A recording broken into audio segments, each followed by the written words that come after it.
को एमसीक्यू कराए हैं, ठीक है, 15 से 20 दिन के अंदर आप लोग अगर अच्छे से वीडियो देख रहे होंगे तो मेरा गारंटी है बच्चों की आप लोग का जो एग्ज़ाम है बहुत अच्छा जाने वाला है। ठीक है, तो चलिए इसमें आज हम जो आप लोग को बताने जा रहे हैं बच्चों की there are 40 multiple choice question है और सभी का जो मार्क्स है बच्चों 1 है। ठीक, सबसे फर्स्ट क्वेश्चन, ठीक है बच्चों, सबसे फर्स्ट क्या लिखता है कि the father of book keeping is, ठीक है, तो आप लोग को पता ही है कि आप लोग का इसका आंसर क्या होगा, डी। क्या होगा बच्चों, डी होगा, लुकास पेसियोली। ठीक है, जो अकाउंट के जन्मदाता थे ना, याद रखिएगा ये सब क्वेश्चन ना आता है एग्जाम में। ठीक है, चलिए बच्चों जल्दी जल्दी इसको शेयर कर दीजिए। और सेकंड क्या लिखता है, अकाउंटिंग इन्फॉर्मेशन। अकाउंटिंग इन्फॉर्मेशन क्या होता है, जो हम लोग अकाउंट बनाते हैं उसका यूज कौन कौन करता है, तो ओनर भी करता है, मैनेजमेंट भी करता है, इन्वेस्टर भी करता है, तो इसका आंसर होगा बच्चों डी नंबर। ठीक है, इसका आंसर क्या होगा, डी नंबर होगा। ठीक है, ज़्यादा से ज़्यादा ये बच्चों ये वीडियो शेयर कर दीजिए ताकि अधिक लोगों के पास ये पहुंच सके। ठीक है, सारा आप लोग को हम पीडीएफ आप लोग को दे ही दिए हैं। Anoop commerce classes application download कीजिएगा, फिर ये स्टडी मटेरियल में आप लोग को इजीली मिल जाएगा सारा पीडीएफ बच्चों। जितना क्वेश्चन कराए हैं संदीप सारा आएगा। ठीक है, पहले बहुत सारा क्वेश्चन कराया अभी। ठीक है, शुरू से 15 दिन से करवा रहे हैं, बहुत सारा करवाए हैं, कितना कितना तरह का सीरीज करवाए हैं। ट्रांजैक्शन का अर्थ क्या होता है कि exchange of goods and service in term of money.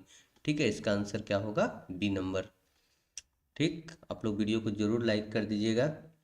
और ईटीपी का बच्चों बहुत अच्छा वीडियो लेके आने वाले हैं, आप लोग को उससे बाहर नहीं आएगा, बुक का ही पूरा बताने वाले हैं। आप लोग को पूरा पीडीएफ एक जगह कर देंगे। इंटरप्रेन्योरशिप का जब एग्जाम दिखाइएगा, पहले इसका एग्जाम मेरा गारंटी बच्चों की अच्छा जाएगा, क्योंकि हम 240 क्वेश्चन का एक सीरीज करवाए थे, फिर बहुत सारा क्वेश्चन बाद में भी लेके आए आप लोग का। ठीक है, इंटेंजिबल एसेट किसको बोलते हैं, जिसको हम लोग देख नहीं सकते हैं, तो गुडविल। ठीक, ये क्या लिखता है, meaning of concept of going concern. ठीक है, और एक और बच्चों इसके पहले जो हम वीडियो डाले हैं एमसीक्यू का अकाउंट को देख लीजिएगा, वो भी बहुत अच्छा है। Meaning of concept of going concern. ठीक है, हम प्लेलिस्ट दे दे रहे हैं आप लोग को, डिस्क्रिप्शन में आप लोग सारा वीडियो एक जगह मिल जाएगा। Meaning of concept of going concern का मतलब क्या होता है, व्यवसाय बंद हो जाएगा, नहीं, व्यवसाय क्या होगा, चलते रहेगा। ठीक है, ये बहुत इंपॉर्टेंट है, जितना मॉडल सेट देखिए सब में ये रहेगा। उसके बाद क्या लिखता है, एज पर ड्यूअल एक्सपेक्ट। ठीक है, ड्यूअल एक्सपेक्ट के अनुसार क्या होता है, assets equal to capital plus, ये याद रखना है। ठीक है, हो सकता है अकाउंटिंग इक्वेशन एक आएगा, याद रखना है, अकाउंटिंग इक्वेशन एक हम लोग का क्वेश्चन बच्चों आ सकता है ये। ठीक है, इसको कितनों घुमा घुमा के पूछेगा आप लोग, मेन इक्वेशन यही है, assets equal to capital plus liabilities. अब इसको जितना घुमा घुमा के पूछे आप लोग करके देख लीजिएगा वहाँ। ठीक है, नेक्स्ट, एक Indian accounting standard are formulated, कौन बनाया जाता है, तो ये बनाता है कौन, D number, Institute of Chartered Accountant of India. देखो इसका एक और है आईसीआईसी का होता है शॉर्ट फॉर्म। ठीक है, नेक्स्ट क्या लिखता है, सोर्स ऑफ डॉक्यूमेंट क्या है, तो सारा। नेक्स्ट देखिए, बाद में भी वीडियो देख लीजिए आप लोग, 50,000 रुपया का हम लोग को कहीं से कैश प्राप्त हुआ, तो ऐसे तो पता कैश बढ़ा और कैश बढ़ा और डेटर क्या हो गया, कम हो गया, कैश पे कोई प्रभाव नहीं पड़ेगा, नो चेंज। ठीक है, इसमें कौन सा नेचुरल पर्सनल अकाउंट है, याद रखिए, इसमें से बोल रहा है क्या, कौन सा नेचुरल पर्सनल अकाउंट है, तो याद रखिएगा जिसके आगे आउटस्टैंडिंग, प्रीपेड, अनएक्यूरेट, ठीक है, ये सब लग गया, कोई भी नॉमिनल अकाउंट के आगे या पीछे, तो नेचुरल में और नेचुरल पूछा है ना, रिप्रेजेंटेटिव नहीं पूछा है, लेकिन नेचुरल, लेकिन यही होगा आउटस्टैंडिंग। लेकिन एक रिप्रेजेंटेटिव पर्सनल अकाउंट भी होता है, अगर आगे पीछे कहीं भी आउटस्टैंडिंग लग गया, एक्यूरेट लग गया, अनएक्यूरेट लग गया ना, तो वो natural personal representative personal account हो जाएगा। ठीक है, चलिए आगे बढ़ते हैं।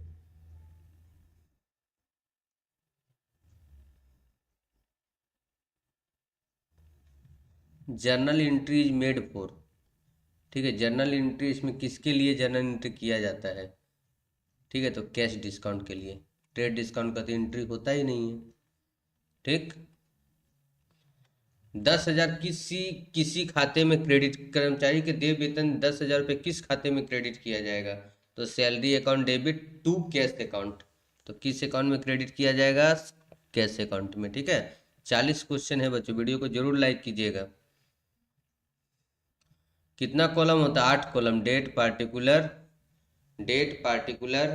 JF amount, date particular JF amount, 8 column इसमें होता है। और जर्नल में कितना कॉलम होता है? 5 कॉलम।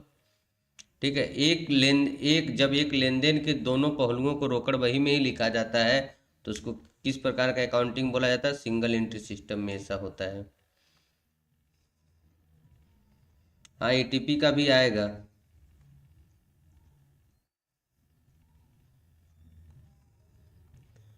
रोकड़ बही के अनुसार 10,000 रुपये। ठीक है, कैशबुक हम लोग का कैशबुक के अनुसार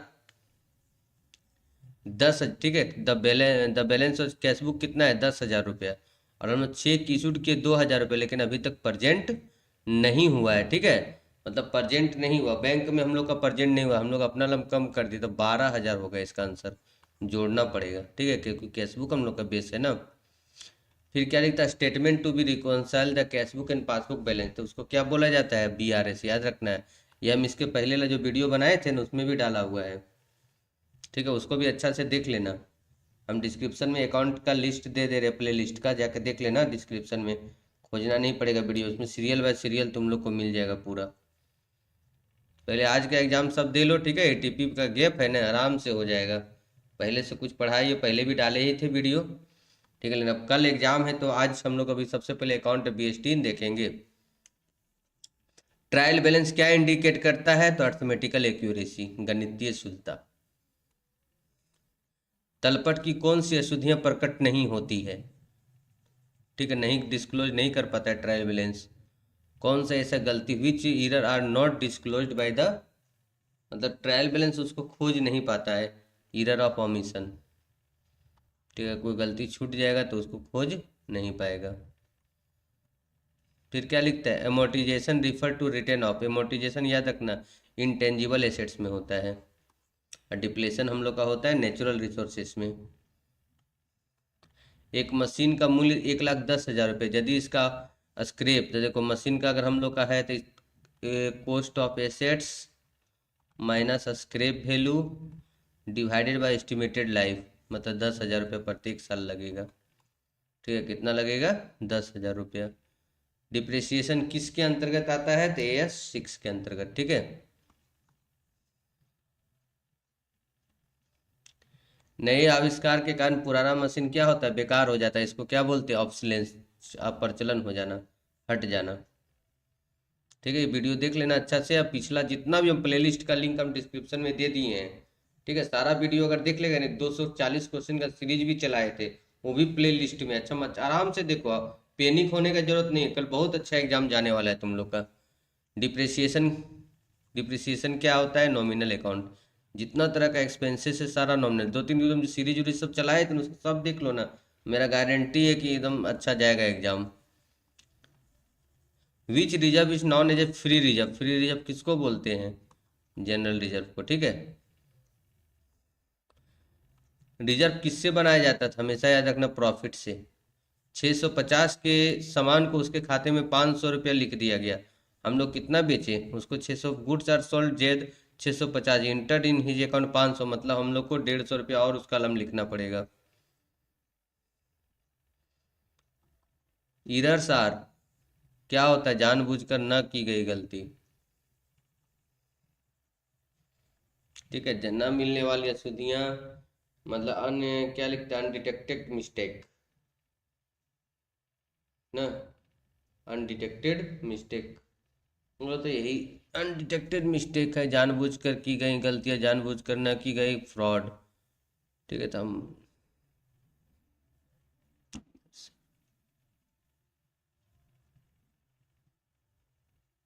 ठीक है, तो इसका C ही होना चाहिए। इसके बाद क्या लिख रहा है? यदि एक नया मशीन की स्थापना पर दी गई मजदूरी को किस, मतलब कोई भी एसेट्स अगर हम लोग लगा रहे हैं, इंस्टॉल कर रहे हैं, उसमें कोई भी एक्सपेंसेस करेंगे तो वो हम लोग का क्या हो जाता है? Capital expenditure. ठीक है, क्या हो जाता है? वेजेज पेड किए इंस्टॉलेशन के लिए, लेकिन मशीन अकाउंट डेबिट कर दिया। जब machine debited to wages account, मतलब हम लोग को होना चाहिए था मशीन, लेकिन कर दिया क्या, वेजेज। ये हम लोग का प्रिंसिपल का इरर है, कहाँ है, इरर ऑफ ओमिशन कंपनसेटिंग, हाँ error of principle, B number होगा। ठीक है, सैलरी एंड वेजेज कहाँ डेबिट होगा, देखो सैलरी आगे है तो ट्रेडिंग में जाए, पीएल में जाएगा, वेजेज आगे रहता तो ट्रेडिंग में जाता, अभी पीएल में जाएगा इसमें। ठीक है, 40 क्वेश्चन है, वीडियो को सब लाइक कर दो, ठीक है, अपने फ्रेंड्स में शेयर कर देना इसको। बहुत अच्छा जाएगा कल एग्जाम, टेंशन नहीं लेना, पर्सनल रियल नॉमिनल सारे का रूल याद कर लेना। ठीक है, पर्सनल अकाउंट का गोल्डन रूल, रियल अकाउंट का गोल्डन रूल, नॉमिनल का क्या क्या होता है, हम सारा उसमें बता दिए तुम लोग को। 240 क्वेश्चन का जो सीरीज चलाए थे ना, डिस्क्रिप्शन में हम लिंक दे दिए अकाउंट का, बीएसटी का, ईटीपी का, जाके देखो ना, सारा मिल जाएगा तुम लोग को series by series. The summary of all assets liabilities on a particular date, assets और लाइबिलिटीज है ना, तो फिक्स है कि बैलेंस शीट, एसेट लाइबिलिटीज है तो बैलेंस शीट ना। फाइनेंशियल अकाउंट हम लोग क्यों बनाते हैं, ठीक है, प्रॉफिट एंड लॉस और फाइनेंशियल पोजीशन जानने के लिए। ठीक है, excess of assets over liabilities, excess assets ज़्यादा है और लाइबिलिटीज कम है, तो एसेट्स माइनस लाइबिलिटीज बराबर क्या कहलाता है, कैपिटल। आज हम सिर्फ अकाउंट बीएसटी पढ़ो, एटीपी के लिए गैप हम लोग का है, एटीपी इकोनॉमिक्स के लिए, किसमें हम लोग का, आप किस विवरण में सभी एसेट्स लाइबिलिटीज इनकम पूंजी पाएंगे, तो ट्रायल बैलेंस में सारा इसमें रहता है। ठीक है ना, इसमें से कौन सा एक करंट एसेट्स है, तो कैश। आउटस्टैंडिंग एक्सपेंसेस आर कहाँ, आउटस्टैंडिंग एक्सपेंसेस कहाँ दिखाया जाता है, ठीक है, तो या इसको एक्सपेंसेस भी माना जाता है और लाइबिलिटी भी माना जाता है। ठीक है, तो एडजस्टमेंट में रहेगा तो दोनों जगह दिखाएंगे। ठीक, लिखता ना कि बैलेंस शीट में कहाँ दिखाया जाएगा, तब फिर हम लोग कहाँ लिखते हैं, liability side. If closing stock trial balance में क्लोजिंग स्टॉक दिया है तो डायरेक्ट सिर्फ बैलेंस शीट में लिखेंगे, कहाँ लिखेंगे, बैलेंस शीट में। राज सिंह है, हाँ राज, तुम अच्छा से एग्जाम दो राज, कोई टेंशन नहीं है, लाइन लेना है। जो हम 240 क्वेश्चन का एमसीक्यू सब कराए थे, एकदम अच्छा से करके जाओ, बहुत सारा क्वेश्चन आ जाएगा, वही सब सब देखो डेली। डिटो तो कोई नहीं मिला पाएगा ना, लेकिन हम लोग का गारंटी है कि आएगा एग्जाम में। टेली क्या है, एक अकाउंटिंग सॉफ्टवेयर है। ठीक, the software that prepare wages and salary sheet, कि जैसे रहेगा इसका मतलब पेरोल अकाउंटिंग है। DBMS का डाटा बेस मैनेजमेंट सिस्टम। और लास्ट क्वेश्चन बच्चों, वीडियो लाइक करते हुए जाइएगा, बाइनरी में क्या आता है, 0 और 1। ठीक है, तो मिलते हैं फिर कल, एक और नया वीडियो लेकर आते हैं। ठीक है, ईटीपी का आंसर की इसका लेकर आएंगे, अगर जल्दी क्वेश्चन हमको मिल गया तो मिलते हैं फिर नेक्स्ट वीडियो में बच्चों। सभी को बेस्ट ऑफ लक बच्चों, एकदम अच्छे से एग्जाम दीजिए। आपको लोग को 12 क्लास में भी बहुत सारा वीडियो बच्चों बीच बीच में भी आती रहेगा, ये नहीं कि एग्जाम के समय ही सिर्फ आएगा। ठीक है, तो मिलते हैं फिर नेक्स्ट वीडियो में।